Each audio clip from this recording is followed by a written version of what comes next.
வணக்கம் நேயர்களே, விவாத நேரம் நிகழ்ச்சிக்கு உங்களை அன்புடன் வரவேற்கிறோம். இன்று நாம் விவாதிக்கக்கூடிய தலைப்பானது பிஜேபியில் இணைந்த ஆம் ஆத்மி கட்சியின் 7 எம்பிக்கள் பஞ்சாப் ஆம் ஆத்மி அரசுக்கு அடுத்த ஆபத்து என தகவல். எம்பி எம்எல்ஏக்களை விலைபேசி ஆட்சியை கவிழ்க்க முயற்சியா? அடுத்தடுத்த நகர்வுகளால் ஆம் ஆத்மி நிலைக்குமா நிலைகுலையுமா என்ற தலைப்பில் தான் நாம் இன்று விவாதிக்க இருக்கிறோம்.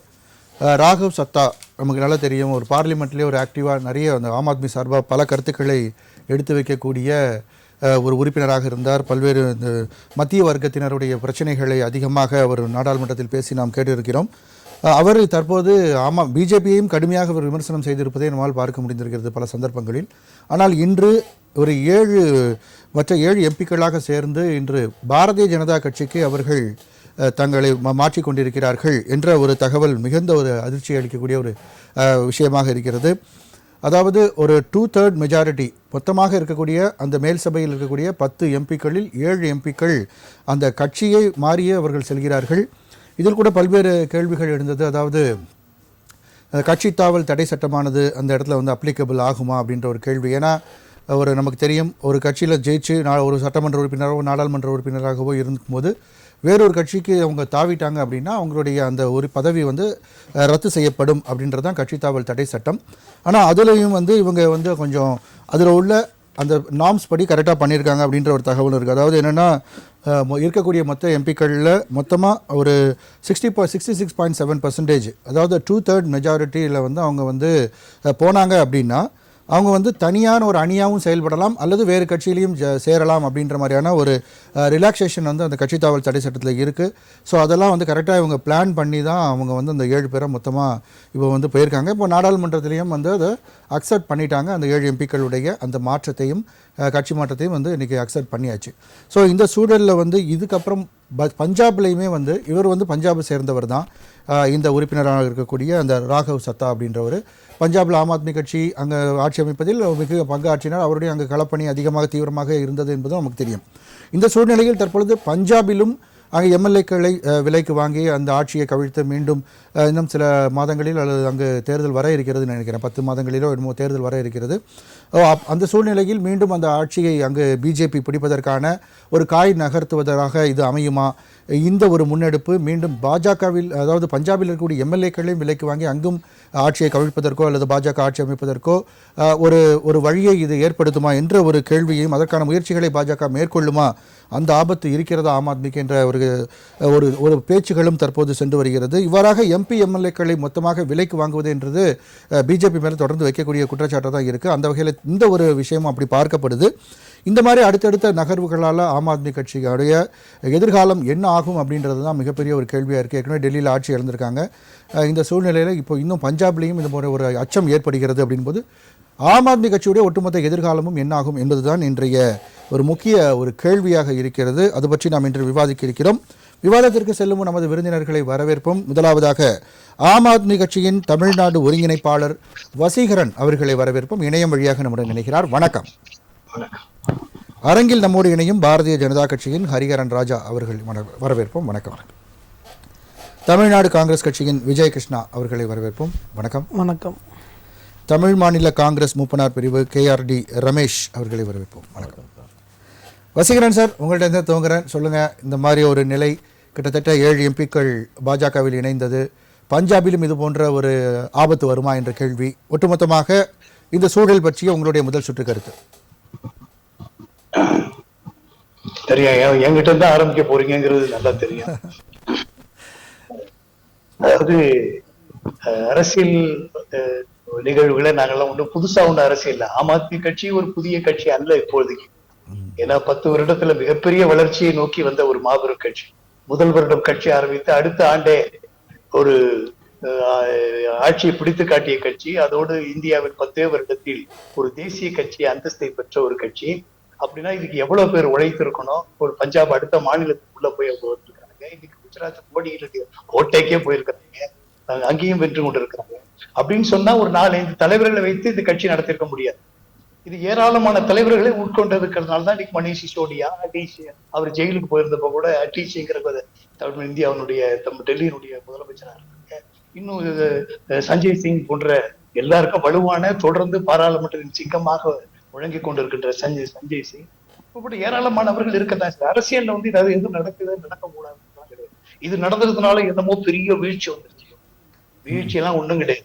கட்சியில இருந்தவர்கள் அவரு ஆக்சுவலா ராகவ் சதான் ஒரு பெரிய அவர் மட்டும் எந்த இதுலயும் ஒரு பெரிய பார்ட்டிசிபேஷன் எல்லாம் கிடையாது.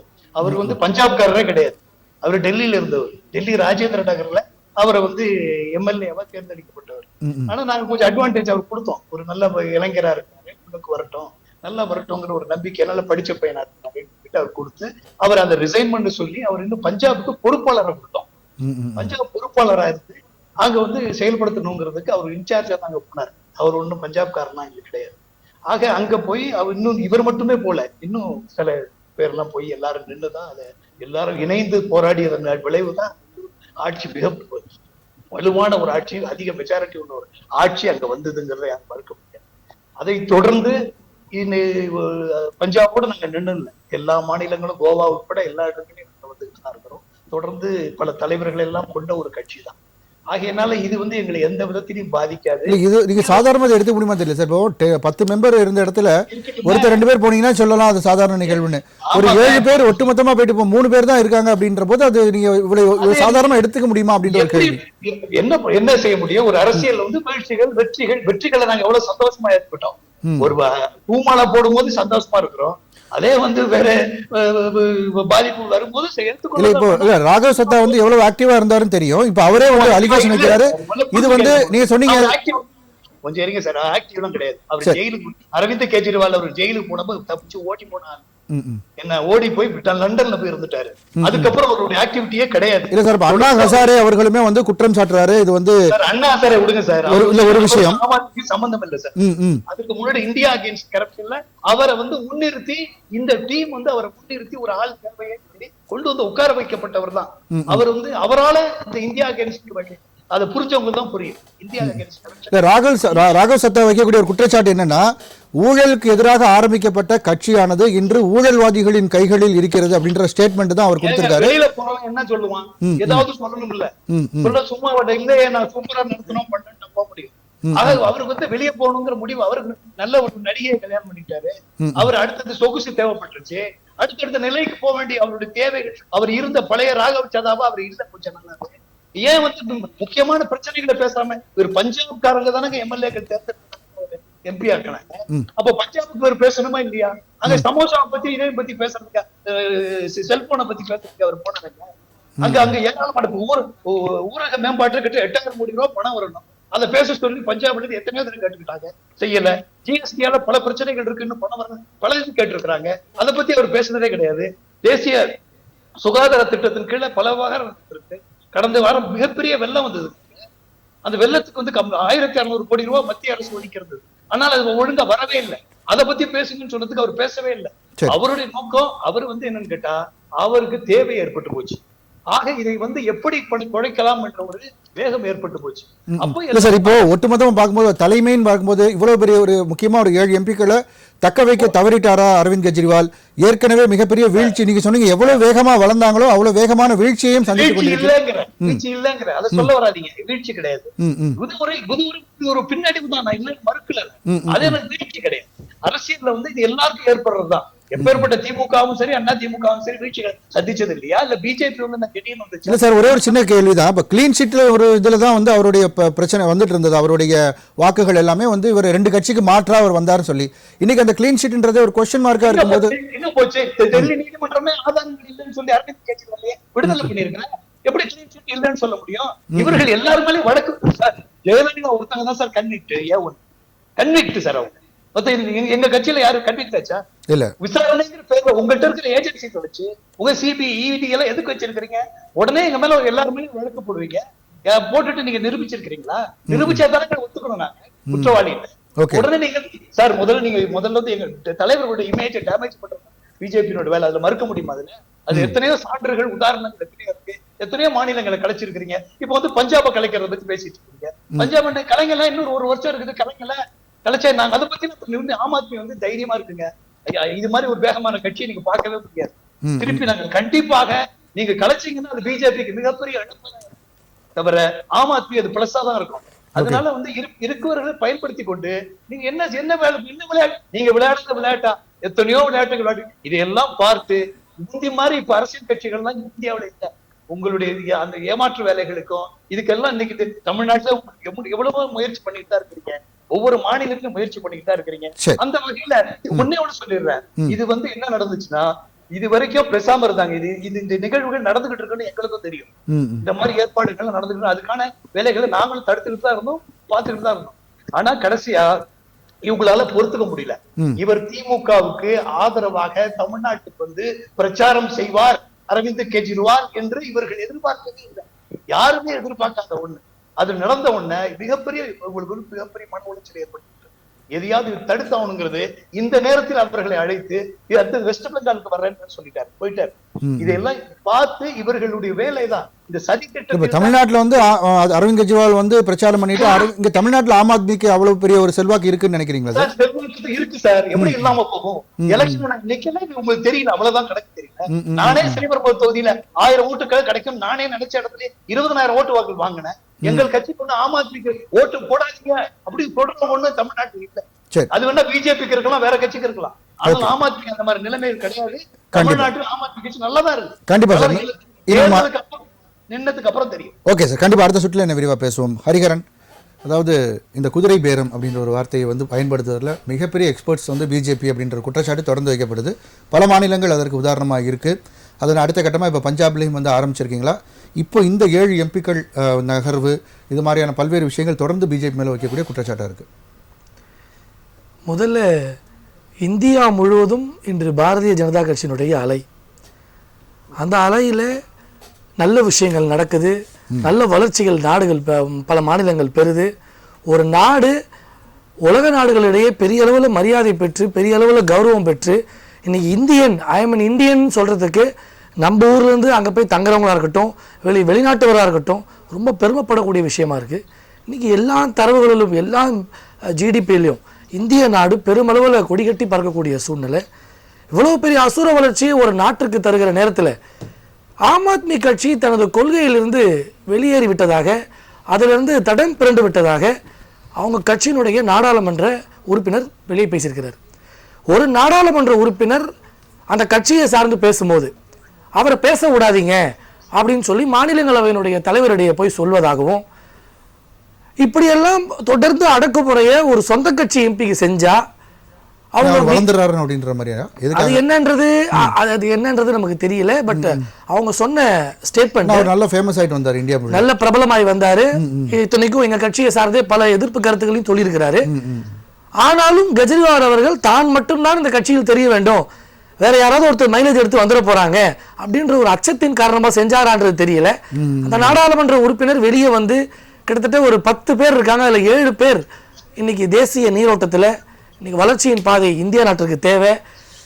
ஸ்டாலின் ஐயா போல தமிழ்நாட்டில் அவதூறு செய்தாலும் 40 எம்பிகள் கப்பு சிப்புன்னு இருப்பாங்க. அதுபோல எல்லா மாநிலங்களும் இருக்கணுன்ற அவசியம் கிடையாது. ஒரு இடத்துக்கு மட்டும் ஞாபகப்படுத்தி பாருங்க, நம்முடைய அமைச்சர் கைலாஷ்னு ஒருத்தர் அந்த மாநிலத்தினுடைய அமைச்சராக இருந்தார். அவர் பதவி விலகும்போது சொன்ன ஒரே ஸ்டேட்மெண்ட் தான், தொடர்ந்து எதிர்ப்பு அரசியல், தொடர்ந்து வன்முறை அரசியலை இன்றைய ஆம் ஆத்மி கட்சி இந்த மாநிலத்தில் செய்து நான் என் தொகுதி மக்களுக்கு வாக்குறுதியெல்லாம் நிறைவேற்றணும்னு சொல்லி தான் வந்திருக்கேன்.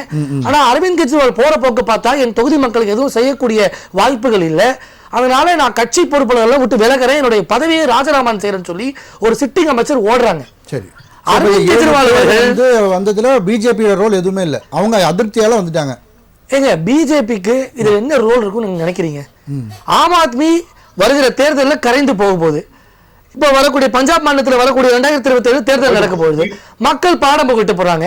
குறிப்பா சொல்ல போனா 27 வருடங்களாக டெல்லியில பல கட்சிகள் கோலூற்றி இருந்தது. இன்று பாரதிய ஜனதா கட்சி ஆட்சி தானே நடக்குது. மக்கள் மேண்டேட் யாரு கொடுத்தாங்க? முதலமைச்சர் வேட்பாளர் வந்து அவருடைய பேரை வந்து கெடுக்கிறதுக்கு ஆட்சியில் இருக்கும்போது கைது பண்றதுக்கு இந்த கேஸ் சார் வசீகரன் சார் கேள்வி கன்வீட் ஆயிருக்காமா? எதுவுமே அந்த வந்து சிபிஐயே வந்து அவங்க தாக்கல் பண்ண இடி வந்து தாக்கல் பண்ண நீங்க சொன்னபடியே வருவோம். எல்லா ஏஜென்சியும் வச்சு அவங்களை த்ரெட்டன் பண்ணதாவே இருக்கட்டும், எங்களுக்கு அவங்க மேல காழ்ப்புணர்ச்சி இருக்கிறதாவே இருக்கட்டும், கெஜ்ரிவாலை நாங்க கார்னர் பண்றதாவே இருக்கட்டும், மக்களுடைய முடிவு என்னவா இருக்கு? ஒரு மனித புனிதரை நாங்க அவங்கள ட்ராப் பண்ணா மக்கள் அதுக்கு மாத்தி மேண்டேட் கொடுத்துட்டு போறாங்களே, முடிவுகளை கொடுத்துட்டு போறாங்களே. சார் ஃப்ராடுன்ற வார்த்தை யூஸ் பண்ணாதீங்க. அப்ப நான் வேற ஒரு வார்த்தை சொல்ல வேண்டிய மாதிரி சூழ்நிலை வரும். அதாவது எங்களுடைய வேட்பாளர் இல்ல ஒரு முதலமைச்சர் வேட்பாளர் தோல்வி விட்டுறாரு. இதனுடைய விளைவு என்ன? பாரதிய ஜனதா வேட்பாளர் பர்வேஷ் என்பவர் வெற்றி பெறாரு. இதோட இண்டிகேஷன் என்ன? இது ஒரு கான்ஸ்பிரசி. நீங்க வந்து இல்லங்க, ஒரு இண்டிகேஷன் என்ன? முக்கிய அமைச்சர்கள் நீங்க கான்ஸ்பிரசில வின் பண்ணிருக்கீங்க அப்படின்ற மாதிரி இல்லங்க. மக்கள் கொடுக்கக்கூடிய ஒரு ஜனநாயக வெற்றி நீங்க எப்படி நீங்க அதை அப்படி சொல்லலாம்? இது நாங்க என்ன உள்ள போய் ரோல் பிளே பண்ண மாதிரி. see if it is fabricated எங்க ரிசல்ட்ஸ் என்னவா இருந்திருக்கும்? நாங்க புனையப்பட்ட செய்திகளாக இதை கட்டவிழ்த்து விட்டிருந்தால், நாங்கள் தேவையில்லாத ஒரு மனித புனிதரை இது போன்ற விஷயங்களை எல்லாம் கட்டவிழ்த்து விட்டால் மக்கள் எங்களுக்கு எதிராக தான் ஓட்டு போட்டுக்கணும். மக்கள் எங்க பக்கம் வாக்களித்து டெல்லியில 27 ஆண்டுகளாக எவ்வளவு பேர் ஆண்டார்கள். 27 ஆண்டுகளை கழித்து 27 இயர்ஸ் கழித்து இன்னைக்கு எங்க கிட்ட தான் மேண்டேட் கொடுத்திருக்காங்க. இப்ப அந்த கட்சிக்காரங்களுக்கு ஒரு மனநிலை, அதாவது பொது சேவை, பொது எண்ணம், பொதுமக்களுக்கு நல்லது செய்யணும்னு சொல்லி தன்னார்வத்தோட வந்த இயக்கம் இன்னைக்கு தன்னலம் பார்க்க ஆரம்பிச்சிட்டாங்க. இன்னைக்கு தனக்கு ஒன்று என்றால் எதை வேண்டுமென்றாலும் செய்யலாம் அப்படின்ற அஜெண்டா கொண்டு வந்துட்டாங்கன்ற பட்சத்துல தான் டெல்லி இன்னைக்கு ஆம் ஆத்மியை விட்டு கைவிட்டு போயிருச்சு. இப்ப பஞ்சாப் மாநிலத்தில் 2027 தேர்தல் வர இருக்கு. அப்ப கட்சிக்காரங்க எல்லாம் யோசிக்கிறாங்க, ஐயோ நிலைமை இதே மாதிரி போனால் இந்த கட்சியில் எத்தனை நாள் தான் நம்மளும் தப்பை சரி என்று பேசிக்கொண்டு இந்த ஊருக்குள்ளே சுத்தி வருவது. அப்போ கட்சிக்காரங்க முடிவெடுக்கிறாங்க, அவர் வந்து நல்ல படித்த ஒரு இளைஞர், நாமெல்லாம் இன்ஃப்ளூயன்ஸ் பண்ணி அது போல ஒரு வேலையெல்லாம் செய்யக்கூடிய வாய்ப்புகள் இல்லை. சரி, ஒரு உறுப்பினர் நாங்கள் இன்ஃப்ளூயன்ஸ் பண்ணலாம், 7 பேர் இன்ஃப்ளூயன்ஸ் பண்ண முடியும். உடனே கட்சி தாவல் தடை சட்டம் பேசுறாங்க. அது சாத்தியமில்லைன்றது அவங்களுக்கு தெரியும். 3 2 பங்கு விலகி வந்தார்கள் என்றால் கட்சி தாவல் தடை சட்டம் எடுபடாது, அப்ளை ஆகாது. சோ அந்த விஷயத்திலயும் இவங்க ஃப்ளா ஆயிட்டாங்க. நான் சொல்வது ஒரு கட்சி 7 பேரோட கரெக்ட்டா இதெல்லாம் வந்து கால்குலேட் பண்ணி கால்குலேஷன் நாங்க வந்து போலீஸை வச்சு த்ரெட்டன் பண்றோம், கோர்ட்ல வழக்குகளை போடுறோம், நீதிமன்றத்தை கையில எடுத்துக்கிட்டோம், நீங்க என்ன வேணா சொல்லுங்க. நாங்கள் கேட்பது இப்ப திமுக இங்க இருக்கு, செய்யறதெல்லாம் தப்புன்னு தானே தெரியுது கட்சிக்காரங்களுக்கும். எப்படி வெளியே வராம இருக்காங்க? உட்கட்சியிலே கட்டமைப்பு இல்லாத சூழ்நிலை, உட்கட்சியிலே உங்களுக்கு இல்லாத ஸ்டெபிலிட்டியில அதை நீங்க எங்ககிட்ட வந்து திணிக்க கூடாதுல்ல. Your party is under instability. அதற்காக பிஜேபி தான் காரணம்னு சொல்லி வருவது எந்த விதத்துல நியாயம்? பஞ்சாப் மாநிலத்துல இல்லங்க, இப்ப பஞ்சாப் மாநிலத்துல இவங்க ஆட்சியை திருப்பி பிடிப்பாங்க நினைக்கிறீங்களா நீங்க? மனசாட்சியோட சொல்லுங்க. டெல்லி மாநிலத்துல அரவிந்த் கெஜ்ரிவாலுடைய செல்வாக்கு முழுமையாக சரிக்கப்பட்டிருக்கு. முழுமையாக அவர் ஒரு சிம்பிளிசிட்டின்றதாங்க அவருடைய மெயின் அஜெண்டாவே. இன்னைக்கு நிலைமை அப்படி இருக்கா? அவருடைய முதலமைச்சர் இல்ல சீரமைக்கிறதுக்கு எத்தனை ஆயிரம் கோடி செலவு பண்ணாங்க தெரியுமா? இத நான் சொல்லல, அந்த ஒரு அமைச்சர் வெளியே வந்தாரு பாருங்க, பதவி விட்டு ராஜினாமா பண்ணாரு பாருங்க, அந்த துறையினுடைய போக்குவரத்து அமைச்சர், டெல்லியினுடைய முன்னாள் போக்குவரத்து, அவர் சொன்ன ஸ்டேட்மெண்ட் இது.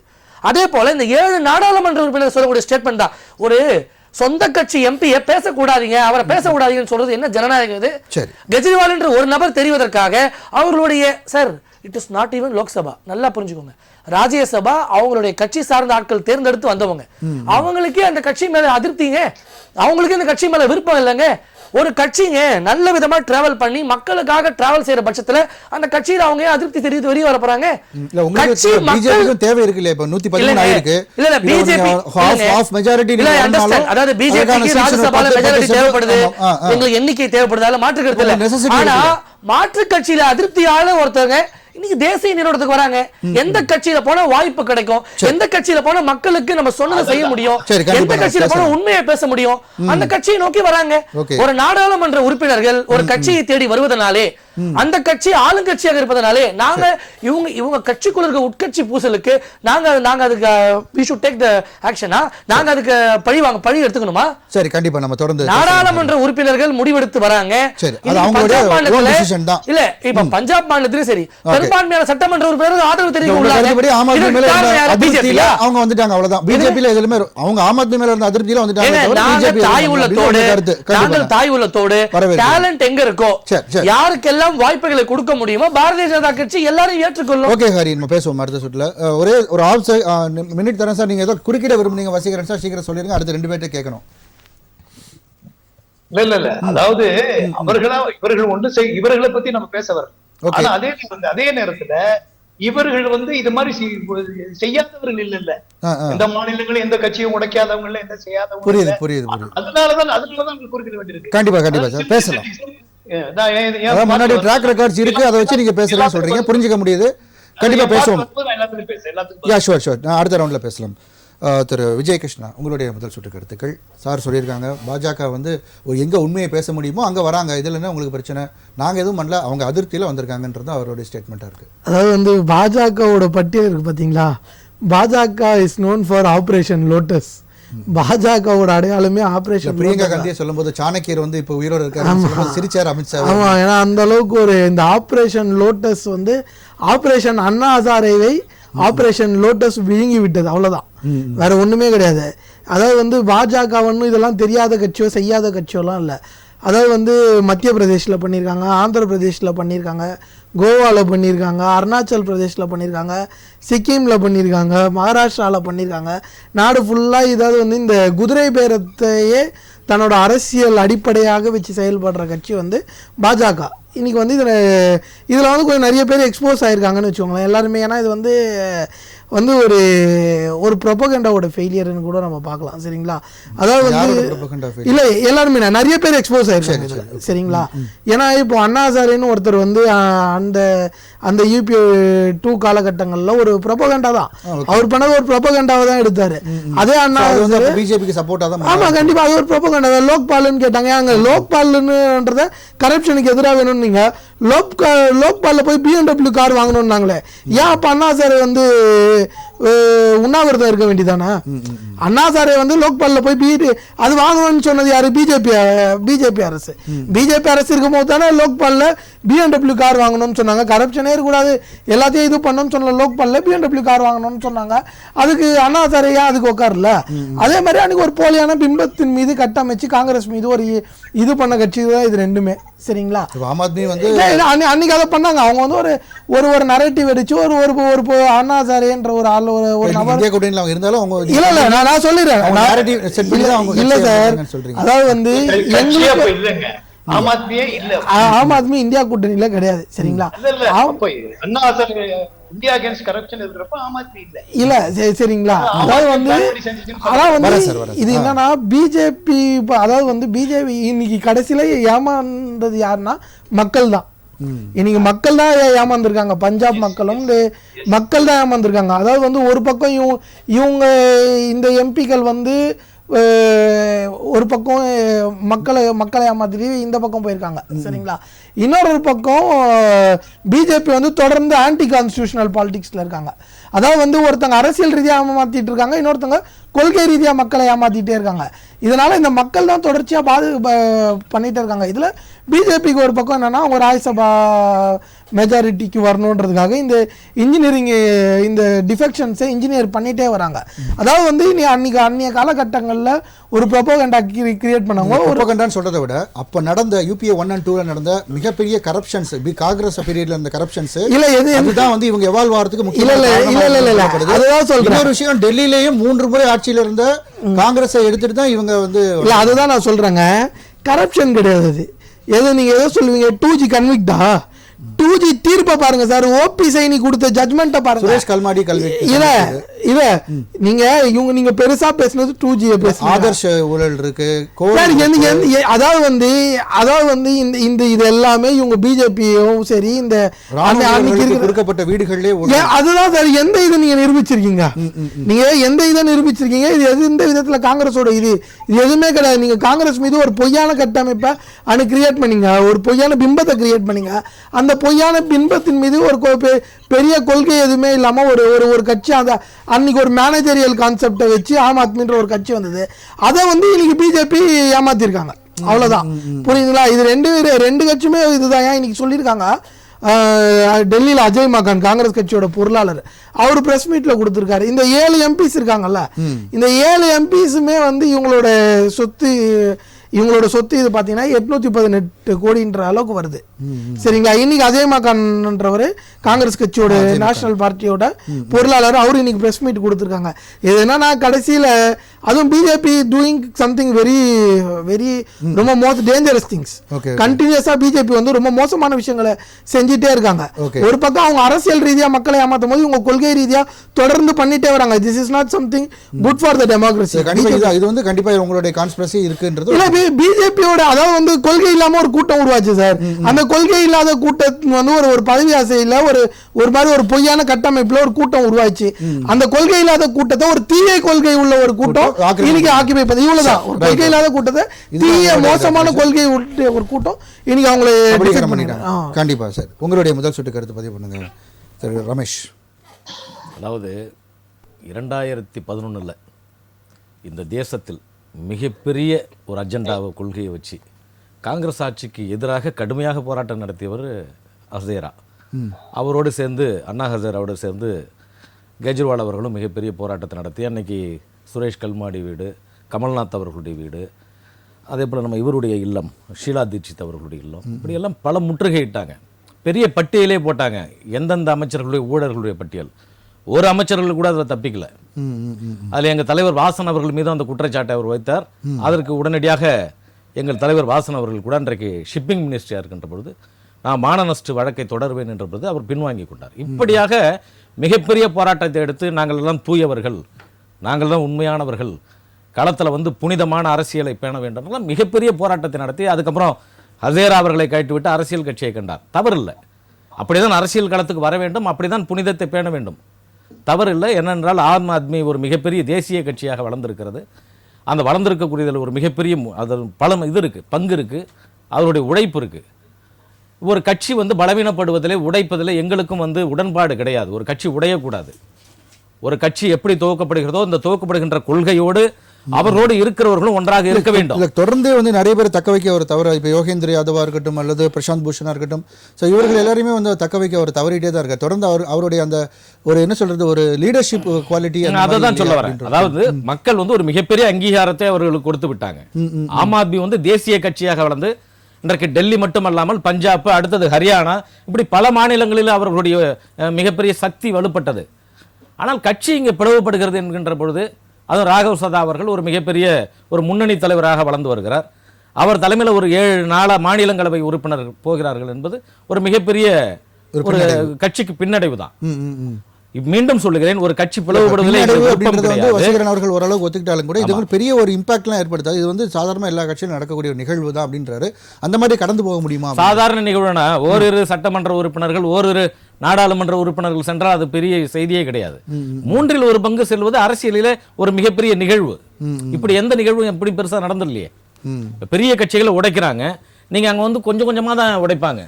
நீங்க அது வரைக்கும் என்னன்னா அவர் வந்து அந்த கட்சியில் இருக்கிற மாதிரி உள்ள செயல்பாடுகள் இருக்கும். அந்த அரசு கலைகின்ற பொழுதுதான் லாஸ்டா முடிகின்ற பொழுதுதான் அவர் ராஜினாமா செய்வார். ஆனால் இப்படி 1/3 போனது இந்திய அரசியலில் இதுதான் ஒரு குறிப்பிட்ட சம்பவங்களில் இது ஒரு சம்பவம். கண்டிப்பா. இப்போ இதற்கு அடுத்து நகர்வுகள் எப்படி இருக்கும் ஆம் ஆத்மி கட்சிகள் அப்படின்ற ஒரு கேள்வி வருது. பஞ்சாப்லேயும் இந்த மாதிரி எம்எல்ஏக்கள் விலைக்கு வாங்குவாங்களான்ற ஒரு கேள்வியும் இந்த இடத்துல இருக்கு. சார், அதான் நான் மீண்டும் சொல்றேன், விலைக்கு வாங்குகிறார்களா வாங்கவில்லையா என்பது அதை பற்றி இங்கே பேச வேண்டிய அவசியம் நாம் பேச முடியாது. ஒரு கட்சி பிளவுபடக்கூடாது என்பதில் நாங்கள் உறுதியாக இருக்கோம். அதே வேளையில் நாங்கள் கூட எங்களுடைய காங்கிரஸ் கட்சியிலிருந்து மக்கள் தலைவர் மூப்பனார் அவர்கள் தமிழ் மாநில காங்கிரஸாக பிரிந்து வந்தார் 1996. அன்றைக்கு இதே நிலைப்பாடு தான். அன்றைக்கு காங்கிரஸ் கட்சியினுடைய கொள்கைகள் மக்கள் ஏற்றுக்கொள்ளல. அன்றைக்கு நீங்க வந்து தலைவர் மூப்பனார் அவர்கள் தலைமையில தனி அணி வேண்டும் என்று ஒன்று கண்டாங்க. அன்றைக்கு அனைத்து இந்திய அண்ணா திராவிட முன்னேற்ற கழகத்தோடு கூட்டணி வேண்டாம் என்று அன்றைய காலகட்டத்தில், இன்றைய சூழ்நிலையை சொல்ல, அன்றைய காலகட்டத்தில் மக்கள் விரும்பினாங்க. ஆகவே அன்னைக்கு பிரித்துட்டு வந்தோம். அந்த மாதிரி சூழ்நிலையாக கூட அது இருக்கலாம். ஆகவே ஒரு சூழ்நிலை மக்களாக விரும்புகின்ற பொழுது அந்த இயக்கம் உடைந்து தனியாக இயக்கம் காணுவது என்பது அது ஒரு வேறு. ஆனால் இங்க வந்து நீங்க மக்களாக பிரியவில்லை, ஒரு நாடாளுமன்ற உறுப்பினராக பிரிவது. பிஜேபி மேல வந்து விஜய் கிருஷ்ணா இதுக்கு வந்து பல விஷயங்களை எடுத்துக்காட்டுகள் அவர் சொல்றாரு. பல மாநிலங்கள், கோவா உட்பட, அருணாச்சல் பிரதேஷ் உட்பட பல மாநிலங்களை உதாரணமாக சொல்றாரு. இப்போ ஏற்கனவே பண்ணியிருக்குன்றது தான் வசீகரன் அவர்களும் சொல்றாரு. ட்ராக் ரெக்கார்டு வந்து எப்படி இருக்கு அப்படின்னா, இவங்க குதிரை பேரம் பண்றதுல வந்து தொடர்ந்து அவங்களுடைய வேலையை பண்ணிட்டு இருக்காங்க. அதுல வந்து ஒரு ஆபரேஷன் லோட்டஸ் அப்படின்னு அதுக்கு ஒரு பேருமே வந்து பொதுவாகவே. சோ அப்போ இது வந்து இது அந்த மாதிரி அதோட ஒன் ஆஃப் த இஷ்யூ தான். இதை நம்ம பொதுவாகவே வந்து நீங்க பாஜக மட்டுமல்ல, அன்றைக்கு இருந்த நாங்கள் உட்பட இந்திய தேசிய காங்கிரஸாக இருந்த எந்தமே பலமான கட்சிகள் சின்ன கட்சிகளை உடைச்சு தான் பார்க்கும். ஓகே. இது எல்லா காலகட்டத்திலும் எல்லா மாநிலத்திலும் இந்த மத்திய அரசாங்கம் செய்திருக்கிறது.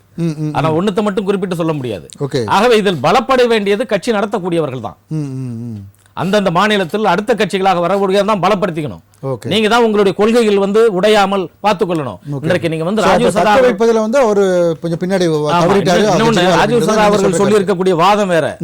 வந்து முன்பு இருந்த மாதிரி அந்த கட்சி கிடையாது, ஊழல்வாதிகள். அதே போல வந்து ஒரு நச்சுத்தன்மை வாய்ந்த கட்சியாக மாறிவிட்டது. அந்த அளவிற்கு வந்து அவர்களுடைய ஒரு குற்றச்சாட்டை வைக்கிறாங்க. கண்டிப்பா. நம்ம பசிகரன் சார், இது வந்து ஒரு ஸ்ட்ராட்டஜிக்கல் எரர் அவர் தான். அதாவது ஆம் ஆத்மி வந்து அவங்களுடைய மக்களை தக்க வைக்கிறதுல தவறிட்டாரு, அப்படி தான் நம்ம பார்க்க முடியும் அப்படின்றது தான் இவர் ஹரியோட ஒரு விவாதமாகவும் இருக்குது, நம்ம ரமேஷ் சாரோட விவாதமாக இருக்குது. இதில் பிஜேபியோட ரோல் எதுவுமே இல்லை அப்படின்றாங்க. சரி, இல்லாட்டி போகுது சார். நான் என்ன சொல்ல வரேன், இது எங்க கட்சியினுடைய விவகாரம். சரி, எங்க கட்சியில் நடந்த பிரச்சனைகள், சில விஷயங்கள்ல மாற்றங்களை நாங்கள் ஏற்றுக்கொள்ள தான் வேணும், அது சரி செய்ய தான் வேணும். அதுல ஒன்றும் நாங்கள் ஒன்றும் இதாக சொல்லலை. நான் அதே நேரத்தில் இது மாதிரி நிகழ்வுகள்லாம் நடந்ததே இல்ல கிடையாது அப்படின்லாம் நம்ம பேச முடியாது. ஏற்கனவே பல கட்சிகள் நடந்திருக்கு. கோவால மிகப்பெரிய அந்த மாநிலத்தினுடைய முன்னாள் முதலமைச்சரே 11 பேர்ல 8 பேர் போய் ஜாயின் பண்றாங்க.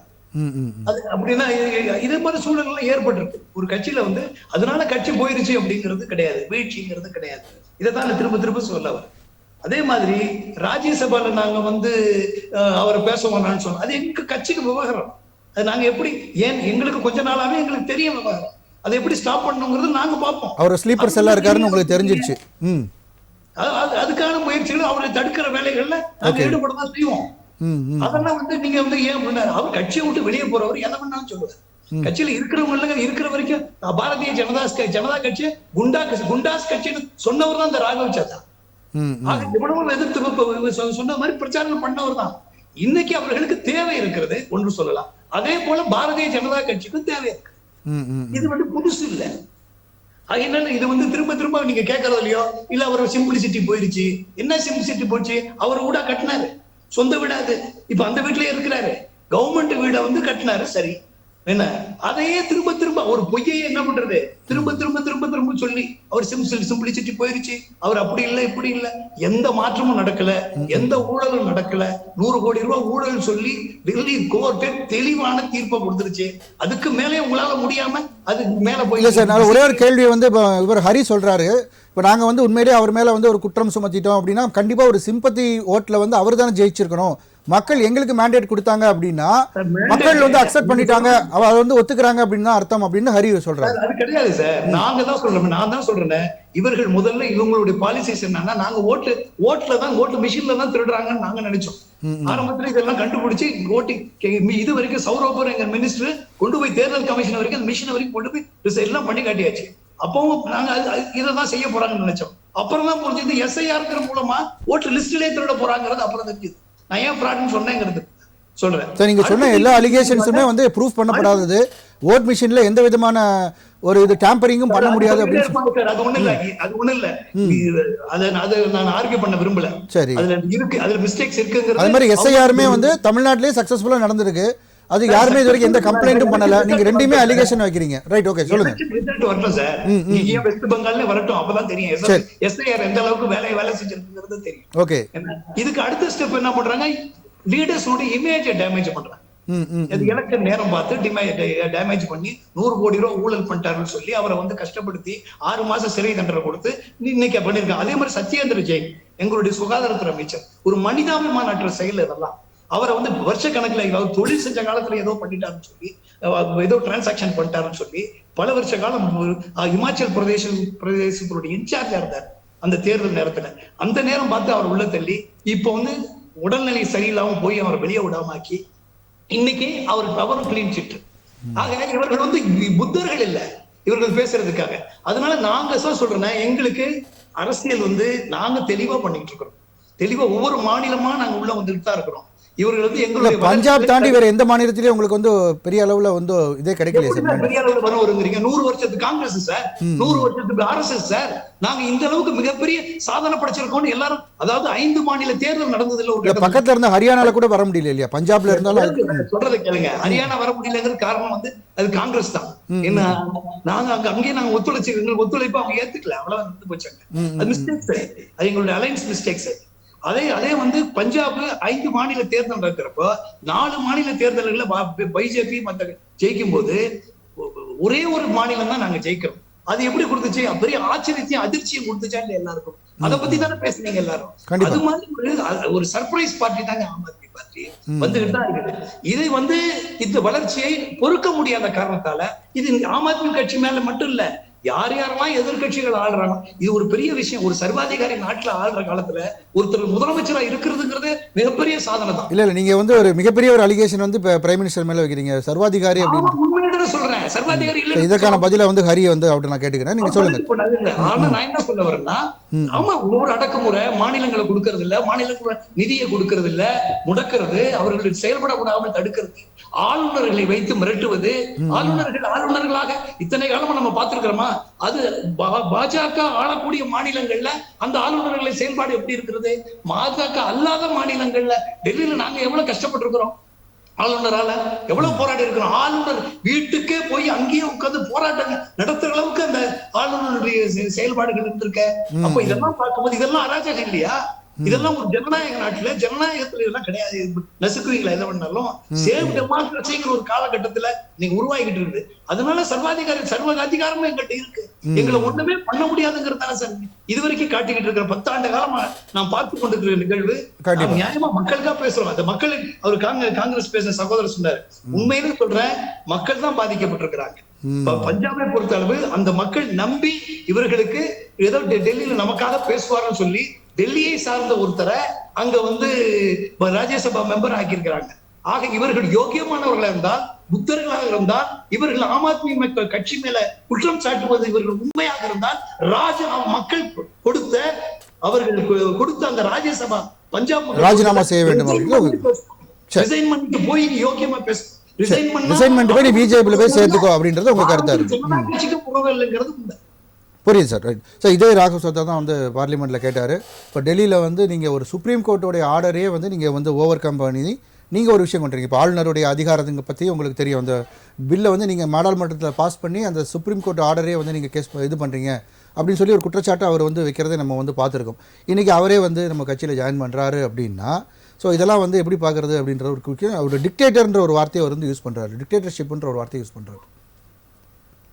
தப்பை தட்டி கேட்டால், அநியாயத்துக்கு எதிராக நாங்கள் பேச தொடங்கினா, இது போல் நல்லவர்கள் என்கிற போர்வையில் வந்து வேஷங்களை போடும்போது அதை வெட்ட வெளிச்சமாக்கினா, பட்டவர்த்தனமாக்கினா, நாங்கள் டிக்டேட்டர்ஷிப்பாக தான் இவங்க கண்ணுங்களுக்கெல்லாம் தெரியும்.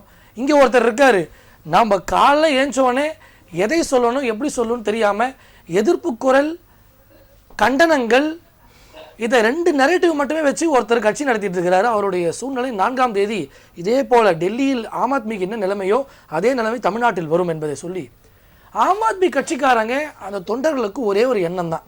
நம்ம இது இந்த நாடாளுமன்ற மாநிலங்களவை உறுப்பினர் வந்ததனுடைய வெளிப்பாடு ஒன்று தான். பஞ்சாப் மாநிலத்தில் ஆளுங்கட்சியாக இருக்கிறாங்க. இப்போது இன்னும் ஒரு 2022 ஒரு 5-6 மாதத்தில் அதுவும் போகுது. இப்போ டெல்லி நம்ம கையை விட்டு போயிடுச்சு. அவங்க ஒரு அனாலிசிஸ் பண்ணுறாங்க, எதனால் பிஜேபி மேலே பழி, இதெல்லாம் வந்து ஒரு டிவிக்காகவோ இல்லை ஒரு சோஷியல் மீடியாக்காகவோ பேசிடலாம். But internally what is happening, எதனால் இந்த ஒரு மீழ்ச்சி? நமக்கு மக்கள் 11 மாதத்தில் மேண்டேட் கொடுத்த இதே மக்கள் இன்று நம்மளை துடை தெரிகிறாங்களே, வாட் இஸ் ஹேப்பனிங் அப்படின்றத பார்க்கும் பொழுது ஒரே ஒரு நபரால் தான் இந்த கட்சி வளர்ந்தது. அந்த ஒரே நபரால் தான் இந்த கட்சி இன்னைக்கு வீழ்ச்சியை சந்திக்குது. அப்போ அந்த உறுப்பினர்கள்லாம் யோசிக்கிறாங்க, எல்லாரும் பார்க்குறாங்க, இது சரி வராது, இது மண்குதிரை, இதை நம்பி சவாரி செய்தால் நாமும் சென்று சேர வேண்டிய இடத்துக்கு போக முடியாதுன்ற எண்ணத்துக்கு வராங்க. டெல்லியை சார்ந்த ஆம் ஆத்மி நிர்வாகிகளாக இருக்கட்டும், இன்னைக்கு பஞ்சாபை சார்ந்த நிர்வாகிகளாக இருக்கட்டும், அதிருப்தி குரலை கட்சியின் தலைமை மீது வைத்து அதன் விளைவாக நடக்கக்கூடிய விஷயத்தில் இன்று ஆளுங்கட்சியாக இருக்கக்கூடிய, அதுவும் மக்களால் பேராதரவு பெற்ற ஒரு கட்சியை நீங்கள் குறை சொல்வதை எப்படி ஏற்க முடியும்? இன்னொன்று, அந்த கட்சியை விட்டு வெளியே வரவங்க, அந்த கட்சியில் உள்ளுக்குள்ளேயே குமுறுவர்கள் என்ன பேசுறாங்க? சார், நீங்க கொஞ்சமாவது நடைமுறை அரசியலுக்கு செய்யுங்க சார். அவர் சொன்ன ஒரு பாயிண்ட் மென்ஷன் பண்ணிட்டு அதை சொல்லுங்க. அதாவது உள்ள இருக்கும்போது ஏன் நீங்க பார்லிமெண்ட்ல பேச விடலன்னு சொன்னீங்க. அப்ப அவர் ஆல்ரெடி வந்து அங்க கொஞ்சமா அங்க மூவ் ஆனது உங்களுக்கு தெரிஞ்சிருக்கு. கட்சி விட நிக்க வேண்டியதானங்க நீங்க. நீங்க வந்து அதனால தான் அவங்க பேச விடல. இல்ல, அதாவது இல்ல ஒரே விஷயம். இல்ல சார், இன்னைக்கு நீங்க சொன்னதனால நான் கேக்குற அந்த கேள்வி. அதாவது ஒரு விஷயங்க, ஒரு கட்சியினுடைய செயல்பாடு பிடிக்காமல் அந்த நிர்வாகிகளுடைய அதிருப்தியை இவர்கள் அதிலும் அரசியல் செய்வது எந்த அளவு முறை? இது நியாயமா? இதே அவதூறு இல்ல இதே நடைமுறை அரசியல் செய்யாத ஒருவர், இதே போல நரேட்டிவ் அரசியல் செய்து கொண்டிருக்கக்கூடிய ஒருவர் நிலைமை வருகிற 4ஆம் தேதி பரிதாப நிலையாக போகுது.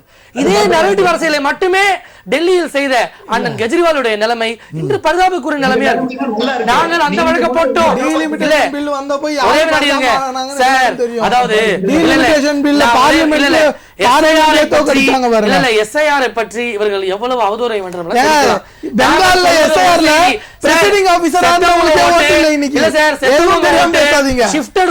போட்டு கள்ள ஓட்டு போட்டு குதூகலமா என்ஜாய் பண்ணி கொண்டிருந்த கூட்டத்திற்கு இன்னைக்கு சரிவர முறைப்படுத்தி ஒரு தேர்தலை நடத்தினால் இவர்களால் அதை ஏற்க முடியல, ஜீர்ணிச்சிக்க முடியல. இன்னொன்னு டாம்பரிங் பேசுறீங்களே, இப்ப 2021 திமுக ஜெயிச்சதே, இதே போல ஆம் ஆத்மி அங்க ஜெயிச்சதே, அப்பெல்லாம் டாம்பரிங் இல்லையா? ஆக நீங்க ஜெயிச்சா டாம்பரிங் இல்ல, எதிராளி இல்ல வாவ் இந்த இது ஒருத்தரை ஜெயிக்க வச்சு நாங்க ஸ்ட்ராட்டஜி பண்ணுவோமா? என்ன சார் இல்ல சார், ஒரு விஷயம் சார், ஸ்ட்ராட்டஜின்னு இவங்க தோர்த்தால் அதை ஸ்ட்ராட்டஜின்னு பேசுவாங்க, இவங்க ஜெயிச்சா அதை சக்சஸ் பேசுவாங்க.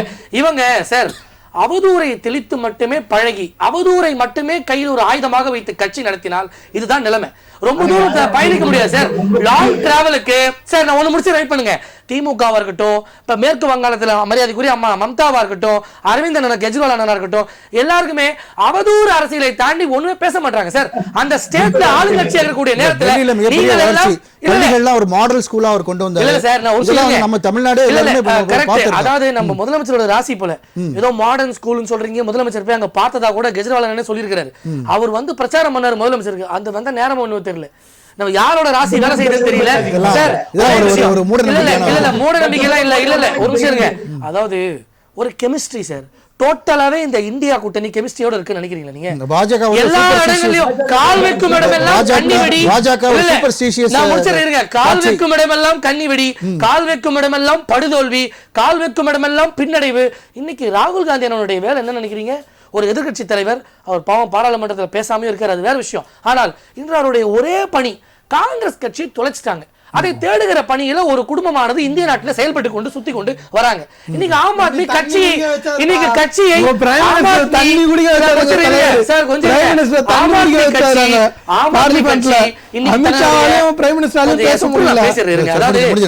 ஆம் ஆத்மி கட்சி தன்னுடைய விலாசத்தை தொலைக்கக்கூடிய நேரத்தில் அதை அவதூறாக இதையும் ஒரு அவதூறு அரசியலை செய்தால் மேலும் படுகொலிக்கு தள்ளப்படுவீர்கள்.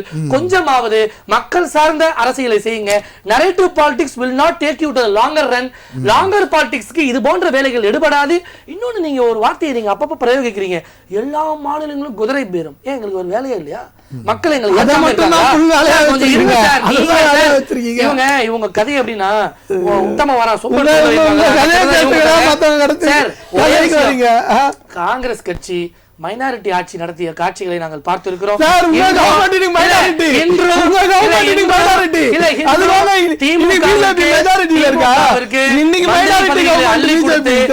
கைகட்டி சேவகம் செய்ததை இந்திய நாடு பார்த்தது உண்டு. ஒரே விஷயங்க, ஸ்டேட் பார்ட்டி ஸ்டேட்டுடைய வெல்ஃபேருக்காகவும் ஸ்டேட்டுடைய டெவலப்மெண்ட்காகவும் ஸ்டேட்டுடைய எப்படி சொல்றது ஒரு ப்ராஸ்பெரிட்டிக்காகவும் பேசினா இந்த அளவு வீழ்ச்சியை மக்கள் நீங்க சொல்றது போல நாங்க நரேட்டிவ் தான் செட் பண்றோம், நாங்க அவதூறு தான் தெளிக்கிறோம், நாங்க ஒருத்தர் வந்து கார்னர் பண்றோம்ன்ற ஆங்கிள் நீங்க சொன்னீங்கன்னா எல்லா மாநிலங்களிலும் மக்கள் மேண்டேட் யாருக்கு தராங்க? இவங்க பேசுறதெல்லாம் எடுபடலைங்க. எடுபடாத பேச்சிற்கு இந்தியாவில தன்னை லைம்லைட்டில் வைத்துக் கொள்ள வேண்டும் அப்படின்ற காலங்கள் மாறி இன்னைக்கு தன் கட்சியை லைம்லைட்டில் வைத்துக் கொள்ள வேண்டும் என்று தமிழ்நாட்டில் காங்கிரஸ் கட்சியை போல ஏன் இந்தியாவில் காங்கிரஸ் கட்சியை போல ஆம் ஆத்மி கட்சியும் தன் கட்சியை லைம்லைட்டில் வைத்துக் கொள்ள வேண்டும். 2027 பஞ்சாபிலும் நம்ம பஞ்சம் அழைக்க முடியாது என்கிற சூழ்நிலையை ஆம் ஆத்மி உணர்கிற நேரத்தில் இன்று பாரதிய ஜனதா கட்சி என்கிற தூய இயக்கத்தின் மேல எவ்வளவு சேற்றை செயல்படுக்காது உங்க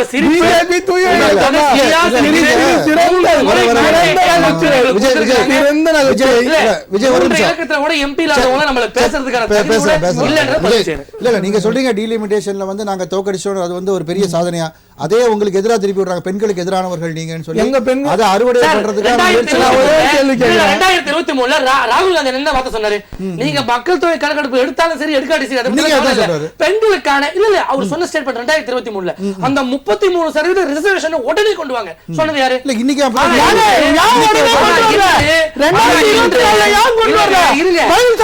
2024 பிஜேபி நாடாளுமன்ற தேர்தலுக்கு ஏன் பில் இம்ப்ளிமெண்ட் பண்ணல? ஏன் இம்ப்ளிமெண்ட் பண்ணல? அத சொல்லுங்க. ஏன் இம்ப்ளிமெண்ட் பண்ணல? 24 பண்ணல. அது பதில் சொல்லுங்க.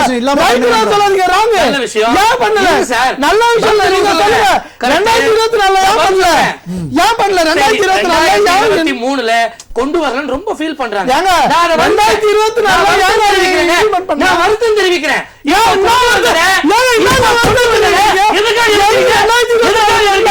டீலிமிட்டேஷனால தமிழ்நாட்டில் உள்ள பாராளுமன்ற சீட்டு உயரலா இல்லையா? ஏன் இப்படி அர்ப்பணம் பண்றீங்க? ஏன் அவதூறு செயல் பண்றீங்க? உங்களுக்கு நடக்க தெரியுமா? இதை விட நல்லா கத்துவோம் நாங்க. கத்தி கத்தி ஊரை ஏமாத்திய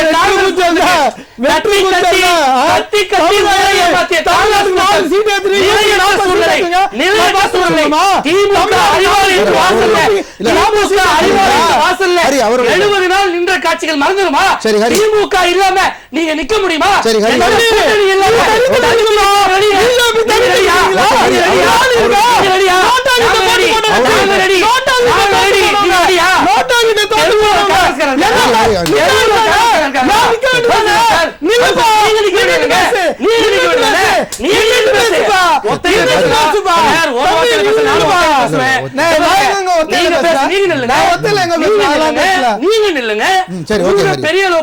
பிரபலம் இருக்கு. நான் கேட்பது தெருவுல ஒரு காங்கிரஸ் இருக்காங்களா?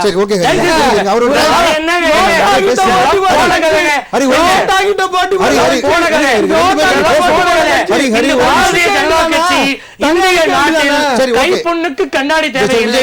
காங்கிரஸ் கட்சி வீழ்ச்சியை பார்க்கும்போது ரெண்டு பேரும் பேச வேண்டிய விஜய் உங்களுடைய உங்க கருத்துக்கள் சொல்லுங்க. அடுத்து நான் இல்ல இப்ப அதுதான் சார். இப்போ தொடர்ந்து வைக்கக்கூடிய நான் கேட்ட கொஸ்டின் டீலிமிட்டேஷன் உங்களுக்கு எதிராக திருப்பிட்டாங்கன்னு சொன்னேன். எங்க எதிராக திருப்பினாங்க? இது வந்து ஒரு நரேட்டிவ். டீலிமிட்டேஷன் ஒரே கேள்விதான். 2023ல விமன் ரிசர்வேஷன் பில் எடுத்துட்டு வந்தாச்சு. இன்னைக்கு என்ன பண்ணீங்க? அப்போ அன்னைக்கு இருந்த காங்கிரஸ் அன்னைக்கே சொன்னாங்க 2024 நாடாளுமன்ற தேர்தலுக்கு அதை இம்ப்ளிமெண்ட் பண்ணுங்கன்னு. இன்னைக்கு எடுத்துட்டு வந்தது விமன் ரிசர்வேஷன் பில்லா? யாரை ஏமாத்துறீங்க? இது ஏங்க இன்னைக்கு எடுத்துட்டு வந்தது டீலிமிட்டேஷன் பில்லு. விமன் ரிசர்வேஷன் இதெல்லாம் வட இந்திய ஊடகமா எங்களை ஏமாத்துறதுக்கு? நீங்க உங்க பில்லு சொல்லுங்க. 3 கரெக்ஷன் பண்ண வேண்டியது தேவை இருக்கு. 131 படி வந்து அந்த யூனியன் டெரிட்டரிஸ்ல பண்ண வேண்டியது இருக்கு. பிளஸ் வந்து உங்களுக்கு இந்த இதுல டீலிமிட்டேஷன் விமனுக்கு ரிசர்வேஷனை இம்ப்ளிமெண்ட் பண்ணியாச்சுங்க. இது பிஜேபி சொல்ற பொய்ங்க. 2023ல மகளிருக்கான ஒதுக்கீட்டுல அந்த மசோதாவை வந்து சட்டம் ஆக்கியாச்சு. நீங்க 2024 அதை ஏன் அமல்படுத்தல? அன்னைக்கு நாடாளுமன்றத்திலும் சரி மக்கள் மன்றத்திலும் சரி இந்த கேள்வியை வச்சது காங்கிரஸ். இவங்க என்னன்னா இந்த மனுவாதிகளுக்கு வந்து பெண்களுக்கான இடஒதுக்கீடு கொடுக்கறதுக்கு மனசே கிடையாது. இன்னைக்கு எடுத்துட்டு வந்து 131வது அமெண்ட்மெண்ட் வந்து டீலிமிட்டேஷன். எப்படி தமிழ்நாட்டுக்கு 4 சீட்டை ஏத்திட்டு யூபிக்கு 60 சீட்டை ஏத்துவீங்களா? இதெல்லாம் நீங்க வேடிக்கை பாக்கணுமா? விகிதாச்சாரத்தை அதான் சொல்றேன். ஏங்க அந்த பில்ல எங்க இருந்தது? சும்மா வளராதீங்க. இங்க நீங்க வந்து இங்க கத்திட்டு வளரக்கூடாது. அந்த பில்லுல இருந்ததா? நீங்க சொன்னது அந்த பில்லுல இருந்ததா? யாரை ஏமாத்துறீங்க? அமித்ஷா பார்லிமெண்ட்ல கெஞ்சாத 1 மணி நேரம் டைம் கொடுக்காத போயிட்டு வரணும். எங்க போயிட்டு வரீங்க? ஏதாவது எந்த நாட்டுல எங்கேயாவது பார்லிமெண்ட்ல 1 மணி நேரம் டைம் கொடுக்க இந்த போயிட்டு வரணுவாங்களா? பில்ல பேசுங்க. உங்க வார்த்தையை நம்புறதுனால முட்டாளா? அமித்ஷா சொன்னாரு 50% பில்லுல இருந்தது. அதாங்க பிஜேபி வந்து இதெல்லாம் அதாவது வந்து அவர் சொன்னாரு என்னது உலக புகழ் பெற்ற மோடின்னு. அமெரிக்காவுக்கு எதிர்த்து வாய் திறந்தாரா மோடி? அமெரிக்காவை எதிர்த்து வாய் திறந்தாரா? அதாவது வந்து என்னன்னா இது ஃபுல்லாவே இந்த மக்கள் தாங்க ஏமாற்றப்பட்டிருக்காங்க. பிராக்சியா இருந்தவங்க இன்னைக்கு ஆபரேஷன் லோ, அதாவது இது நாள் வரைக்கும் பிராக்சியா இருந்தவங்க ஆபரேஷன் லோட்டஸ்னால முழுசாங்க போயிட்டாங்க. கடைசியில ஏமாந்தது யாருன்னா மக்கள் தான். அதாவது வந்து பிஜேபி தொடர்ந்து ஆன்டி கான்ஸ்டிடியூஷனல் பாலிடிக்ஸ்ல இருக்கு. ஜனநாயகன்ற வார்த்தையை அவங்களுக்கு உச்சரிக்க அருகதை இல்லைன்றதை ஒவ்வொரு நாளும் நிரூபிச்சுட்டு வராங்க. நிறைவு கருத்து சார், நிறைவு சேர்த்தே பதிவு பண்ணிருங்க. அதாவது இப்போ இந்த டீலிமிட்டேஷனை பத்தி சப்ஜெக்ட் மாறி போச்சு. நீங்க பேசுனது அரவிந்த் கெஜ்ரிவாலுக்கு போய் அது எதுக்காகனா அவங்க அந்த டீலிமிட்டேஷன் வச்சு அவங்க வந்து மேண்டேட் இல்ல நான் ஒரு பொதுவான ஒரு கருத்தை சொல்றேன். அதாவது ஜனநாயக நாட்டுல 5 லட்சம் பேருக்கு தான் ஒரு மக்களவை உறுப்பினர். இப்படிதான் இருக்கணும். 1952ல கிட்டத்தட்ட 420 மக்களவை உறுப்பினர்கள். புரியுது. அதுக்கப்புறம் அதை இன்க்ரீஸ் பண்றாங்க. இது ஜனநாயக நாட்டுல இந்திய அரசியலமைப்பு சட்டம் சொல்லுது. இன்றைக்கு மக்கள் தொகை சார் ஒரு நிமிஷம்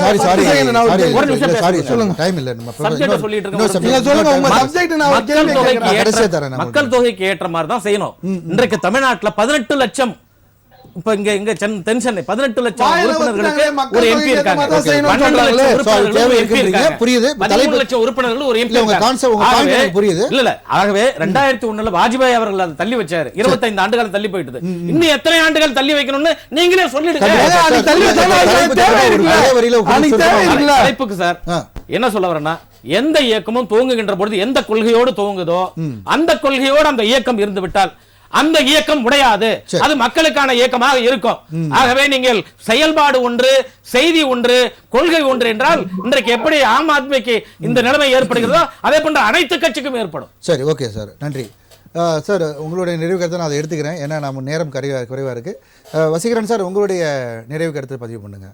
ஆமா சார், அதாவது இது மக்கள் தொகை அடிப்படையில இதை நம்ம இன்னைக்குள்ள தமிழ்நாட்டு நிலைமைக்கு ஏற்றுக்கொள்ள முடியாது. அது இன்னைக்கு உள்ள சராசரி தமிழக மக்கள் பாதிக்கப்படுவாங்கன்னா அதை நியாயமான மத்திய அரசு அதை சரி செய்து அதற்கு ஏற்றுக்கொள்ளணும். வலுக்கட்டாயமாக தமிழ்நாட்டுக்கு அந்த உரிய அங்கீகாரத்தை கொடுக்கணும். ஒண்ணு. இன்னும் எங்களை பொறுத்தவரை எங்களுக்கு அரவிந்த் கெஜ்ரிவால் ஒரு நல்ல தலைவராக எங்களுக்கு இந்தியாவுக்கு திகழ்கிறார். ஒரு சரியான தலைவர் இருக்கிற நல்ல லீடர்ஷிப் தான் இருக்கு. இதை நீங்க குழப்பணும், போனோம், வரணும், இது மாதிரி ஒரு அரசியல் கட்சிகள்ல இது மாதிரி பிரியறது, வெளியில போறது வர்றது இயல்புதான். இதை ஒரு காரணம் காட்டி கட்சி வீழ்த்துறது, இதை நாங்க எப்படி சரி செய்யணும், இது எப்படி அடுத்த நிலைக்கு போகணுங்கிறத கட்சியோட உள் விவகாரம் விவாதித்துக் கொண்டிருக்கிறது. அதற்கான முடிவுகளை நாங்க இறங்குவோம். கண்டிப்பா. நன்றி. ஆம் ஆத்மி கட்சி தவிர்க்க முடியாத ஒரு சக்தியாக இருந்து கொண்டிருக்கிறது. இன்னும் பெரிய அளவில் வரும் என்ற நம்பிக்கை எங்களுக்கு இருக்கிறது. அதற்கான உழைப்பு நாங்கள் தந்து கொண்டிருக்கிறோம். நன்றி. நன்றி சார். ஹரி, உங்களுடைய நிறைவு கருத்தை ஒரே வரியில சொல்லி முடிங்க. இன்னைக்கு இந்திய மக்கள் வளர்ச்சி அரசியலை நோக்கி போகணுன்ற முடிவில் இருக்காங்க.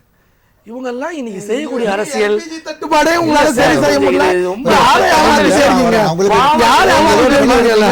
பதிவு பண்ணிட்டீங்களா? சந்தோஷம். அதாவது காங்கிரஸ் கட்சி தன்னுடைய குரல்களை அங்கங்க வைக்கட்டும். கொஞ்சம் இருக்கானே, நான் முடிச்சிடுறேனே.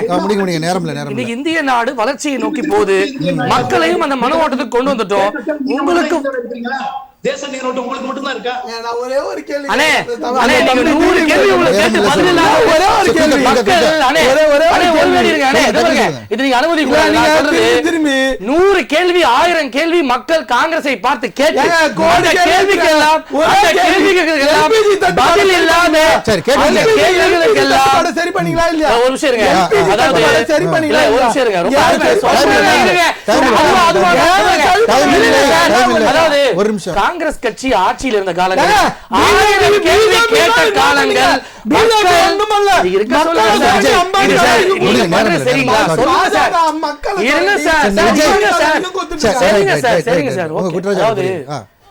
காங்கிரஸ் கட்சியை பார்த்து 10,000 கேள்விகளை மக்கள் கேட்டிருக்கிறாங்க.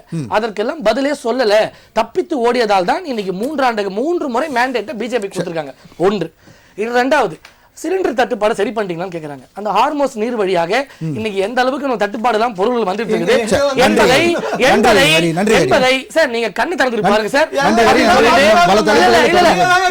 அப்படின்னு சொல்லி இந்திய நாட்டு மக்கள் இவங்க என்ன கத்தாலும் மக்களுக்கு போய் சென்று சேர வேண்டிய கட்சி சென்று சேர்ந்து விட்டது. இவங்க சேராத சூழ்நிலையில எப்படியாவது கிட்ட போக முடியும்னு பாக்குறாங்க. அதுக்கு வாய்ப்பு இல்ல. மக்களின் இதயங்களில் நாங்கள் இருக்கிறோம். Last comment sir. இந்திய நாட்டு மக்கள் வளர்ச்சியை நோக்கி போகணுன்ற முடிவுக்கு நாங்கள் அவர்களை பழக்கப்படுத்திட்டோம். இவங்க செய்யக்கூடிய வறட்சி அரசியலை மக்கள் ஒருபோதும் ஏற்க மாட்டாங்க. இவங்க செய்யக்கூடிய அவதூறு அரசியலை மக்கள் ஒருபோதும் காது கொடுத்து கேட்க மாட்டார்கள். இந்திய நாடு பிஜேபியின் பக்கம், மனித குலசாமி மோடியின் பக்கம். நன்றி. நம்முடைய உங்கள் கருத்துக்களுக்கு நன்றி. நம்முடன் விவாதத்தில் பங்கு பெற்ற தமிழ் மாநில காங்கிரஸ் முப்பனார் KRD ரமேஷ் அவர்களுக்கு நன்றி. அதே போன்று தமிழ்நாடு காங்கிரஸ் கட்சியின் விஜய் கிருஷ்ணா அவர்களுக்கும் நன்றி. பிஜேபியின் ஹரிஹரன் ராஜா அவர்களுக்கும் நன்றி. நேயர்களே, நிகழ்ச்சி இத்துடன் நிறைவடைகிறது. மீண்டும் ஒரு விவாத நேரம் நிகழ்ச்சியில் சந்திப்போம். நன்றி, வணக்கம்.